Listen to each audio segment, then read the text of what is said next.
नमस्कार. आज 29 जुलै, आज गुरुपौर्णिमा.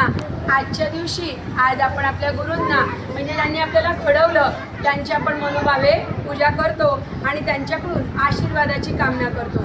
गुरु ईश्वर तातमाय, गुरु ईश्वर तातमाय, गुरुविण जगी थोरते काय. खरंच गुरुपेक्षा सर्वश्रेष्ठ असं काही नाही. ज्यांनी आपल्या जीवाला प्रत्येकाला ईश्वराचं सानिध्य हवं असतं प्रत्येक गोष्टीमध्ये, आणि ते सानिध्य जर मिळालं तर आपण भरून पावतो. आणि अशाच आशयाची माझी एक कविता आहे, ती मी आज म्हणून दाखवते, तुम्ही ऐकायची आहे ना. माझ्या कवितेचं नाव आहे गुरु.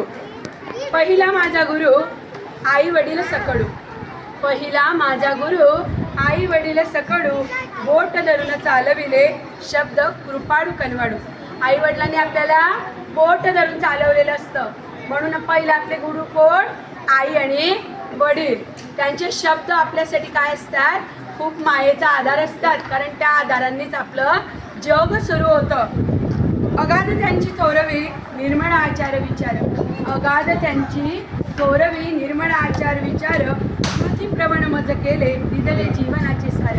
ज्यांनी मला घडवलं, मला शिकवलं, मला कृतीसाठी तयार केलं, ते कोण? आपले गुरु. कोण आहेत ते? कोण सांगितलं मी? कोणाला महत्त्व दिलं मी? त्या गुरु कोणाला म्हटलं मी? पहिले आई वडील. कोणाला म्हटलं?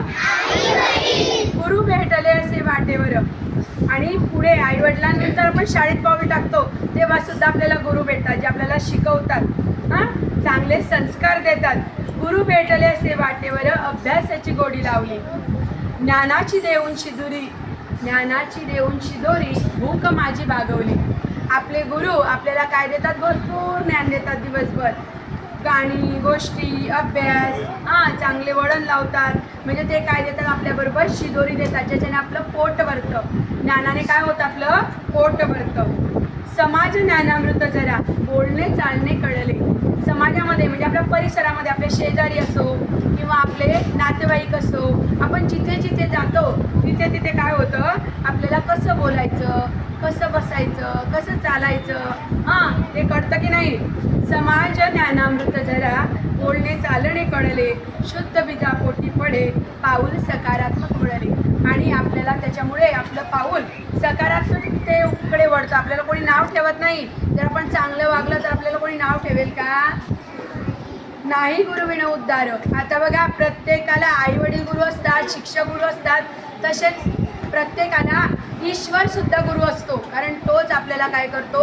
शेवटी तारून नेतो. आपल्या प्रत्येक संकटात तो आपल्याला मदत करतो. म्हणून आपला गुरु कोण आहे? आपले ईश्वर. आपण ज्यांची भक्ती करतो ते सुद्धा आपले काय आहेत? गुरु. नाही गुरुविण उद्धार देती संपूर्ण आकार.